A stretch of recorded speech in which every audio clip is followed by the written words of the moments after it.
आता इतकं आम्हाला वाईट वाटतं त्या झाडासाठी, मला तर खूप असं हे म्हणजे आता परत मी रिटर्न चालले.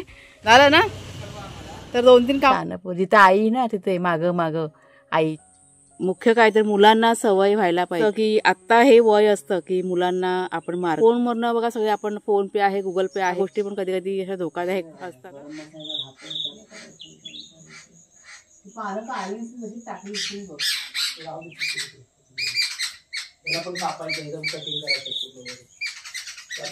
फुकटलंय ना त्याला कटिंग केलं की नवीन नवीन कोंब खाली फुटला समजलं, म्हणून ते कापलेलं.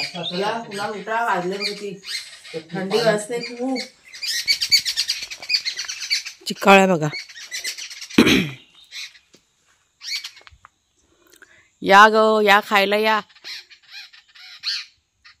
त्यानं सगळ्यांना बोलवतात, एकटा खाणारच नाही. चिकाळ्यांचा हा एक गुणधर्म खूप छान आहे.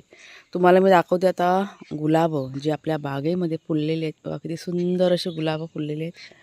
मस्त मस्त. आणि ही कळी बघा किती छान आहे, रंग बघा किती सुंदर आहे तो. आणि हा इथे एक मस्त आहे ना. सगळी झाडं आपली ना झालेली ह्याची बघा, अळी वगैरे करून खत पाणी करून. ते इकडे जुईचं झाड होतं ना ते पण पूर्णपणे कटिंग करून टाकलं. आता ते छान प्रकारे वाढेल. म्हणजे कटिंग खूप महत्त्वाची असते. ते सगळं कुणालच्या बाबांनी केलेलं आहे, मी नाही काय केलेलं आहे. इथे पण बाकी आहे, मला वाटतं 1-2 रोपं बाकी अजून, ते पण होऊन जाईल आता. असं आहे. चाफ्याचं झाड आज कटिंग करायचं आहे. ते बघा असं खूप असं वाढलं आहे ना, जास्त उंच नाही होऊन जायचं आहे. म्हणजे कटिंग केलं की कसं ते आकाराने लहान होतं आणि साईडला फांद्या फुटतात. असं उंच उंच नाही जायचं, म्हणून मग कटिंग करायचं आहे. काल इकडचं बघा कटिंग केलं आहे, हे वालं आहे ना समोरचं चाफ्याचं, ते कटिंग करून टाकलेलं आहे. आणि कुणालच्या बाबांनी त्या फांद्या बघा कटिंग केलं तिथेच टाकले आहेत. असं सगळा कचरा होतो ना, मग डबल काम होतं मला. त्यांना मी आता म्हणाली मी कटिंग करून तिथेच का टाकलं आहे. ते म्हणाले की राहू ते नंतरला उचलतो. असं काय नाही, मी उचलते ते आता, उचलून ना ह्याच्यातच टाकते. म्हणजे आपलं छान असं खत पण तयार होईल असं वाटतं. आता छान झालं. नमस्कार मित्रमैत्रिणींनो, मी प्रिया पवार आणि खूप खूप स्वागत करते साधा स्वयंपाक या आपल्या चॅनलमध्ये. जाम थंडी वाजते, खूप थंड आहे. तर आज मध्ये काय आहे, थोड्या वेळाने आम्हाला जायचं आहे बाहेर. एक महत्त्वाचं काम आहे. म्हणजे आम्ही तिघं पण जाणार आहोत, कुणालसुद्धा येणार आहे. म्हणजे कुणालचंच काम आहे म्हणून आपल्याला जायचं आहे. म्हणून त्याला सांगतो आहे लवकर लवकर कर, सगळं आटप लवकर लवकर. उठला आहे तो आता, म्हणजे आंघोळ पांघोळ सगळं काय काय करायचं आहे. लवकर लवकर निघायचं घरातनं आणि मग लवकर घरी यायचं, त्याचं ऑफिस चालू व्हायच्या आधी. त्याच्यामुळे आम्ही पण आज लवकरच उठलो. म्हणजे लवकरच उठतो सकाळचं, पण बाहेर लवकर आलो असं. आणि मागच्या एका व्हिडिओमध्ये एका नाही, मला वाटतं आपल्या 1-2 ताईंच्या कमेंट्स मला आल्या होत्या की प्रिया कडुनिंबाचं झाड दाखव. मला इतकं वाईट वाटतं आहे तुम्हाला सांगायला. म्हणजे गेले 8 दिवस झाले आम्ही त्या झाडासाठी काय काय काय काय प्रयत्न करतो आहे. ते झाड ना एकदम सुकल्यासारखं झालं, काय कळत नाही काय नाही. म्हणजे पाऊस संपला आणि त्याच्यानंतर ती पानं जी होती ना ती गळायला सुरुवात झाली.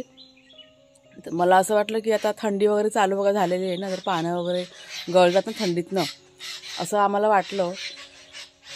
पण आम्हाला असं वाटतं ते झाड ना आपलं मेलं आहे असं.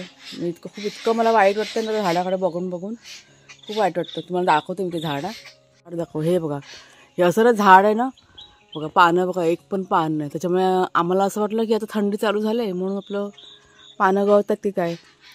तर काय त्याला हेच नाही बघा. कटिंग पण केलं काल कुणालच्या बाबांनी, हे बघा हे कटिंग करून टाकलं. पण ते म्हणतात की नाही सुकल्यासारखं झालं आहे झाड ते. आणि हे झाड बघा पूर्ण असं ना हे बघा हलतंय, ती मुळं पण आहेत ना पूर्ण हलते. मला वाटतं वाळवी लागली काय लागली काय माहीत नाही, पण इतकं मोठं झाड झालेलं. तरी पण आम्ही ना अजून म्हणजे होतात ना की आशा नाही सोडलेली. कुठंतरी आम्हाला असं वाटतं की कदाचित कटिंग केल्यामुळे काही पालवी वगैरे फुटली, तर म्हणून काल थोडंसं कटिंग पण केलं आहे कुणाच्या बाबाने. आता बघूया. पण खूप वाईट वाटते मला या झाडासाठी. हे झाड ना माझ्या आवडीचं झाड आहे. ते एवढं 3 वर्षांनी ही गोष्ट इतकी माझ्या जीवाला लागलेली आहे ना, खूप असं वाईट वाटतं. कारण एवढं मोठं झाड होऊन त्याच्यानंतर ते असं झालं ना सुकल्यासारखं झालेलं आहे. तर कुणालच्या बोलवते की इथे होत नाही ना, कोकणामध्ये होत नाही ना कडुनिंबाची झाडं. ते बघा चूल पेटवतात. तरी पण आम्ही ना आता म्हणजे आज बाहेर जाणार ना बघणं होतं, का वेळ मिळाला तर नर्सरीमध्ये जाऊन एक कडुलिंबाचं झाड घेऊन येणार आहे. असेल काय मातीच्या कशामुळे तरी होत नाही. आणि मला वाटतं पाणी पण कमी लागतं ना कडुलिंबाच्या ह्याला. आणि आपल्याकडे पाऊस खूप असतो. हां, मला वाटतं पावसामध्ये भरपूर असं पाणी त्याला लागलं ना, त्याच्यामुळे असं झालं असेल. इथे समोर पण बघा आपण एक झाड लावलं ना कडुलिंबाच्या, 2 झाडं लावलेली. ते पण पावसाच्या नंतरच ते मेलं होतं, कारण भरपूर पाणी असेल ना तर ते मला वाटतं झाड जगत नाही, असं काहीतरी आहे वाटतं. पाऊस आपल्याकडे खूप जास्त पडतो. हां, आता इतकं आम्हाला वाईट वाटतं त्या झाडासाठी. मला तर खूप असं हे वाटतं. तुम्हाला मी सांगणार होती, तुमच्या कमेंट्सवर आल्या, म्हणजे चला आज ही गोष्ट पण तुम्हाला सांगते पण आणि दाखवते पण. असं वाटतंय काय त्याला पालवी वगैरे फुटेल असं वाटतंय? आता असं वाटत नाही मला. सुकलं का झालं ना? सुकलं म्हणजे ते आता हलायला पण लागेल. हो ना, मुळं हलतात म्हणजे काय त्याचं म्हणजे हे नाही असं वाटतं ना. मग बघू. तरी पण आम्ही ना अजून काय ते काढलं नाही मुलासकट. मी राहू दे आधी, बघूया थोडे दिवस काय आहे ते. पण नवीन कडुलिंबाचं झाड घेऊन येणार आणि कडुलिंबाचं झाड हवंच. आणि ना मी आहे ना कुठंतरी ते झाड बघितलं, म्हणजे एका व्हिडिओमध्येच बघितलं होतं झाड कडुलिंबाचं. केवढं मोठंच्या मोठं, बापरे ते झाड झालेलं. केवढं पाणी लागलं ना. हां, मुंबईच्या ठिकाणी पण होतात चांगली. हां, ते कसं सोसायटी वगैरे असतात ना, जिथे बिल्डिंगची आतमध्ये म्हणजे आतल्या जागा असतात ना, त्याच्यात होतात, बाहेर असं नाही होत. मुंबईला होतात चांगले. आपल्याकडे मुंबईला भरपूर आहे झाड. मला पाण्यामुळेच, मला ना पाणी पडतो पाणी जास्त असेल त्यामुळे वाळवी वगैरे मला असं वाटतं की लागली असेल. कारण आमच्या इथे वाळवीचं प्रमाण किती आहे? वाळवी नाही, पावसामुळे ते खराब होतं. पाणी जास्त झाल्यामुळे ना. तर खूप छान झालं होतं झाड. पाऊस जास्त आहे ना. आपण आणूया ना नर्सरीमध्ये अजून एक. नाही, आम्ही आणणार एक कडुलिंबाचं झाड आणणार. आणि एकानं जागा पण थोडीशी इथे बघून ठेवलेली आहे, पण इथे पुढे नाही लावणार, मागच्या साईडला लावणार झाड. कडुलिंबाचं झाड हवंच, पाहिजेच कडुलिंबाचं झाड. माझ्या आवडीचं झाड आहे ते. त्याच्यामुळे जेव्हा आपण हे घर बांधलं ना तर पहिलं म्हणजे तुळस लावून झाल्यानंतर पहिलं कुठलं झाड लावलं असेल तर ते कडुलिंबाचं लावलं होतं, आणि नंतरला बाकीची झाडं की नाही आपण लावलेली आहेत. त्याच्यामुळे आज गेलो तर घेऊन येणार एक झाड.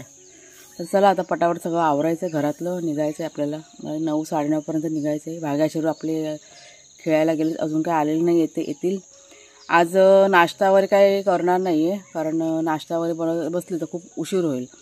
फक्त भाग्याशिरूचं बनवते आणि पटकन मग आपल्याला निघायचं आहे. चला, नाश्ता आज आमचा बाहेरच होईल. हे बघा आपले शेड बघा आलेले आहेत, आत्ताशे आलेले आहेत घरामध्ये. काय रे, आज कुठं गेलेलात? दौरा कुठं होता तुमचा आज? हां, दमलेत ते बसलेत. आणि दुसरा कुठे गेला? भाग्या आपला. भाग्या धर. कुणाला घरात आहे का तो? भाग्या ये. तो तिकडे मागच्या साईडला बसला. हा बघा हा मस्तीखोर बघा. हां, आता मस्ती नाही करायची, बस झालं. पाडलं मला आता बांधूनच ठेवायला पाहिजे, त्याशिवाय नाही ऐकणार नाही आता दोघं जण. ते बघा आता भाग्या मस्ती होतं. भाग्याला बांधायला पाहिजे. बघा कसे एकमेकांना बघतात. भाग्याकडे बघा खास करून. कोल्हा आहे तो, कोल्हा.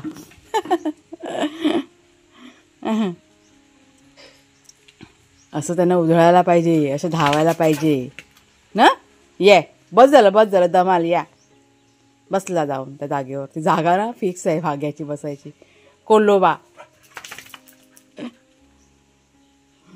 चला खेळू द्या त्यांना. त्यांचं ना जेवण बनवते मी. कुकर लावलं आहे मी त्यांचं आता. चला पटापट आवरून मग निघायचं आहे. बस झाला आता आवाज.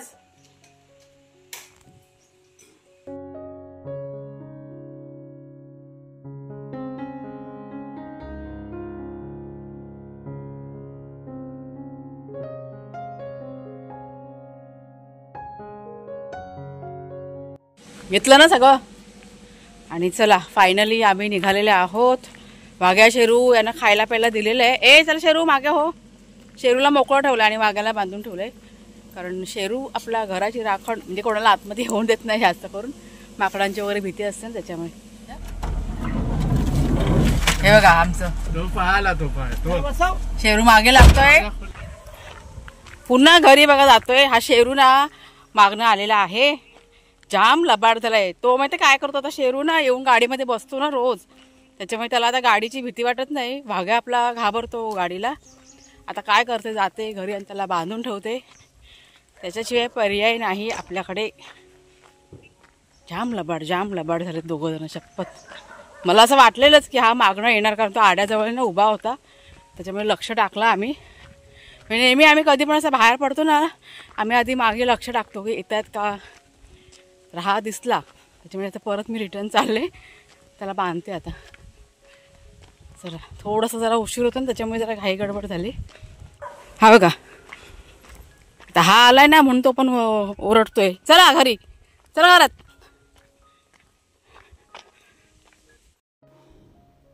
शेरूला बांधलं, भाग्याला सोडलं, पुन्हा तेच. म्हणजे आम्ही निघालो आणि पुन्हा मागे वळून बघितलं तर भाग्या मागे आलेला. अरे बापरे म्हटलं आता काय करायचं. शेवटी कुणालचे बाबा खाली उतरले आणि त्यांनी भाग्याला दम दिला, तसा भाग्या पळाला. परत आम्ही निघालो, पुन्हा तो परत मागे आला भाग्या.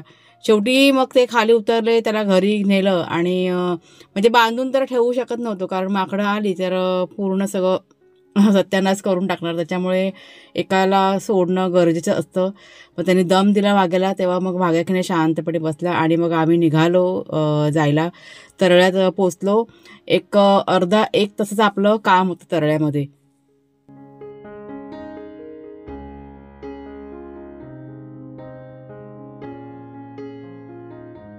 तर आपले की नाही 2-3 कामं झाली इथे.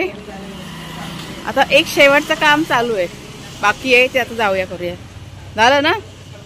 तर हाय राम, तर फायनली झालेत बघा, सगळी कामं झालेली आहेत. आता भाग्या शेरू यांना चिकन हवंय ना, म्हणून ते दोघं जण आता उतरलेले आहेत गाडीच्या खाली. आता इथून सरळ जायचंय आपल्याला नाश्ता करायला. आता की नाही भूक लागले, नाश्ता करायचा टाइम झालेला आहे. झाले बघा 10 वाजायला आलेले आहेत. 11चं कोणाचं ऑफिस असतं, त्यामुळे पटापट तिकडनं पण खाऊन लगेच निघायचंय.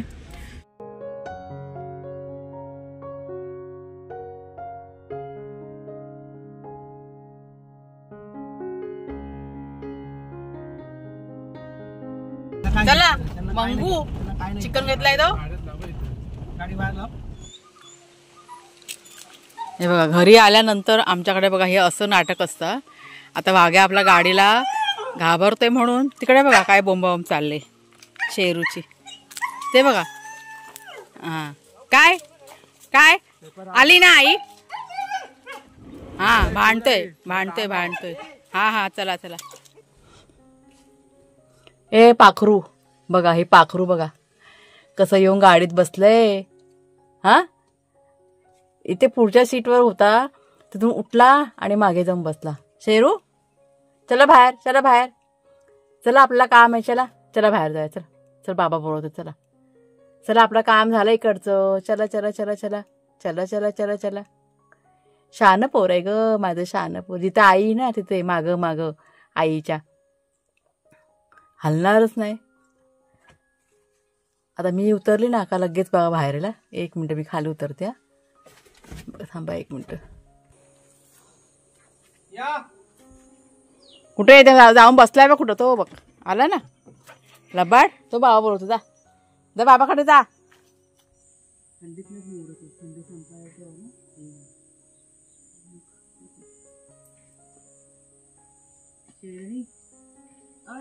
तर आता बघा संध्याकाळची वेळ आहे. दुपारी नाही सकाळी आम्ही 11 वाजता आलो ना आपण घरी.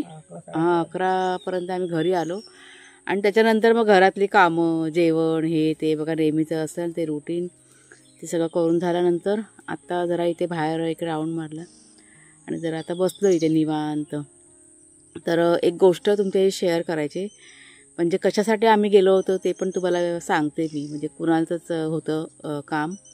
म्हणजे आता बघा कुणाल आपला जॉब करतोय आणि कुठेतरी त्याची पण थोडीफार सेविंग व्हायला पाहिजे.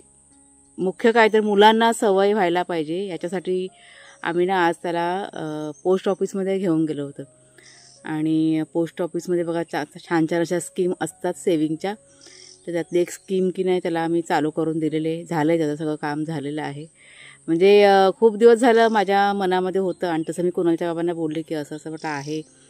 तर करूया आपण कुणालसाठी असं. आणि त्याला पण समजावलं तर तो पण तयार झाला. मग काय असतं की आत्ता हे वय असतं की मुलांना आपण मार्ग दाखवायचा. म्हणजे आईवडिलांनी जर का योग्य वेळी मुलांना योग्य मार्ग दाखवला की मुलांना पण त्या सवयी लागतात आणि म्हणजे पुढच्या भविष्यासाठी त्याच्या हे करणं की नाही गरजेचं होतं. तसं मग सुरुवात बघा केलेली आहे. म्हणजे मला तरी असं वाटतं की आपण समजा 10 रुपये कमवत असू महिन्याला, तर 10 रुपयातला निदान 1 रुपया तरी आपला सेविंग व्हायला पाहिजे. अडीअडचणीला भविष्यामध्ये किंवा वर्तमान काळात कधी असं लागलं की पटकन बघा आपल्याला उपयोगी पडतील. ह्या दृष्टीने मग एक पाऊल आज आम्ही उचललेलं आहे आणि ते सगळं झालेलं आहे. आता कुणाला आपला गेले मला वाटतं 7-8 महिने झाले ना काम करतोय तो. मुंबईमध्ये होतं तेव्हा 7-8 महिने झाले. म्हणजे आता जॉबचं कसं इंटर्नशिप होतं. इंटर्नशिपमध्ये पगार खूप अगदी कमी असतो. खूप म्हणजे अगदी नावाला पगार असतो. आणि इंटर्नशिप पूर्ण झाल्यानंतर मग त्यांचं पण काहीतरी रूल्स वगैरे असतात म्हणजे कंपनीचे वगैरे, आणि ते त्यांच्या पद्धतीने मग थोडाफार पगार वाढवतात, असं सगळ्या गोष्टी असतात. तर कुणालचं कसं आपला इंटर्नशिप म्हणजे पूर्ण झालेलं आहे आणि त्याच्या ऑफिसमधनं पण थोडाफार त्यांचे काही रूल्स आहेत त्याप्रमाणे थोडाफार त्याचं इन्कम आता वाढवलेलं आहे. मला वाटतं काहीतरी गेल्या महिन्यात त्याचं वाढलं. तर तेच आम्ही त्याला समजावलं की अगोदर तुझं कमी होतं की नाही, आता तर थोडंसं वाढलं आहे ना, मग जे काय आहे ना ते थोडंफार सेविंग करायचं तू प्रयत्न कर. आणि ते पण त्याला पटलं आणि ती गोष्ट आज बघा त्याची झालेली आहे. तर आम्हाला पण असं खूप बरं वाटतं आहे की कुठेतरी त्याचे पण 4 पैसे सेविंग होऊन जातील. नाहीतर काय होतं, एक गोष्ट तुम्हाला सांगते, म्हणजे मुलांच्या बाबतीत पण आणि आपण मोठी माणसं पण ती गोष्ट करतो. आता हे जे सगळं ऑनलाईन बघा पेमेंटचं झालेलं आहे ना, म्हणजे आपण कॅश कमी वापरतो, पण जे ऑनलाईन फोनवरनं बघा सगळे आपण फोनपे आहे, गुगल पे आहे, ह्या सगळ्या गोष्टी बघा आता हल्ली सर्रास वापरल्या जातात. आणि असे जेव्हा आपण व्यवहार करतो ना त्यावेळेस आपल्याला कसं बिनधास्तपणे आपण सगळं करतो ते व्यवहार. म्हणजे त्यावेळेस आपला कसं हिसाब किताब नसतो, आहे आपल्या फोनमध्ये आहे ना, चला पटकन करूया असं असतं. पण जेव्हा बँक बॅलन्स आपला कमी होऊन जातो आणि त्याच्यानंतर आपल्याला माहिती पडतं अरे बापरे इतके पैसे आपण खर्च केले. पण जेव्हा कॅशचं असतं ना, कॅशचं कसं असतं की समजा आपल्याकडे 1000 रुपये आहेत, आता 1000मधले 500 जरी खर्च झाला तरी कसं पटकन आपल्याला माहिती पडतं. पण फोनवरनं जेव्हा आपण व्यवहार करतो तर ह्या गोष्टी आपल्या पटकन अशा लक्षात येत नाही. बघा तुम्ही या गोष्टीचा विचार करा. त्याच्यामुळे कसं हे कधी असं ते आपण बोलतो ना डिजिटल पेमेंट वगैरे, ह्या गोष्टी पण कधी अशा धोकादायक पण असतात. खूप सर्रास आपण बिनधास्त सगळं खर्च करत जातो. आणि मला असं वाटतं की म्हणजे मुलांना कुठंतरी ह्या गोष्टी थोड्याशा कमी करा. मुलांना काय, आपल्या मोठी माणसांनी पण थोडंफार कमी करायला पाहिजे ह्या गोष्टी. नाहीतर खूप आपलं जे आर्थिक आपलं असतं ना नियोजन, ते सगळं महिन्याच्या एंडिंगला सगळं डगमगून जातं. ह्या सगळ्या गोष्टी आहेत. त्याच्यामुळे माझं पण बघा मी जेव्हा ऑनलाईन सगळं पेमेंट वगैरे करते ना, तर सगळं हिसाब किताब म्हणजे ठेवावा लागतो. आणि मी ठेवते सगळं किती खर्च झाले काय झाले. तर ह्या सगळ्या गोष्टी तुम्ही पण बघा, ह्या गोष्टीचा विचार करून बघा. ऑनलाईन पेमेंट आणि कॅश पेमेंट असतं ना त्याचा तुम्ही विचार करा. कॅश पेमेंट करताना थोडंफार आपण कसं विचार करतो, पण ऑनलाईनचं असतं ना आपण विचार करत नाही, बिनधास्त सगळं करत जातो. ह्या सगळ्या गोष्टी आहेत. आणि कुठेतरी आम्हाला पण असं वाटत होतं की पुढे जाऊन कुणालासुद्धा ह्या ऑनलाईन पेमेंटच्या विळख्यात अडकला म्हणजे एक प्रकारे ते जाळच समजेन मी, तर मग त्यातनं मग खूप कठीण होऊन जातं. मग कुठेतरी सेविंग वगैरे पाहिजे मुलांची. त्याच्यामुळे त्या दृष्टिकोनातून आम्ही आज एक पाऊल उचललेलं आहे आणि ते सगळं झालेलं आहे. आता बाकी एकदा मुलांना बघा सवय झाली ना सेविंग करायची, मुलं मग बरोबर त्यांच्या मार्गाने जातात. फक्त आपण तो मार्ग दाखवायचा असतो आईवडिलांनी, एक पालक म्हणून. ते आज झालेलं आहे. आम्हाला असं खूप असं बरं वाटतं की कुठेतरी त्याने सुरुवात बघा केलेली आहे थोडीफार सेविंगची, असं आहे ते. ही गोष्ट की नाही मला म्हणजे शेअर करायची होती आणि असं खूप बरं वाटतंय मला. म्हणजे एक आनंदाचीच गोष्ट आहे आणि त्याच्यामुळेच ही गोष्ट मी तुमच्याशी शेअर केलेली आहे. असं म्हणजे असं काही नाही की फार अशी मोठी रक्कम असं काही नाही आहे, पण बोलत ना एवढ्यापासूनच सुरुवात केली तर एवढं सगळं म्हणजे मोठं होऊन जाते ह्या सगळ्या गोष्टी. त्याच्यामुळे सुरुवात कुठेतरी झालेली आहे, असं आहे ते. तर चला मग ताईनं आजचा हा जो व्हिडिओ आहे तो आता मी इथेच थांबवते. कसा वाटला जरूर सांगा. आवडला असेल जरूर लाईक करा, शेअर करा. पुन्हा आता आपण पुढच्या व्हिडिओमध्ये भेटूया. तोपर्यंत खूप खूप धन्यवाद.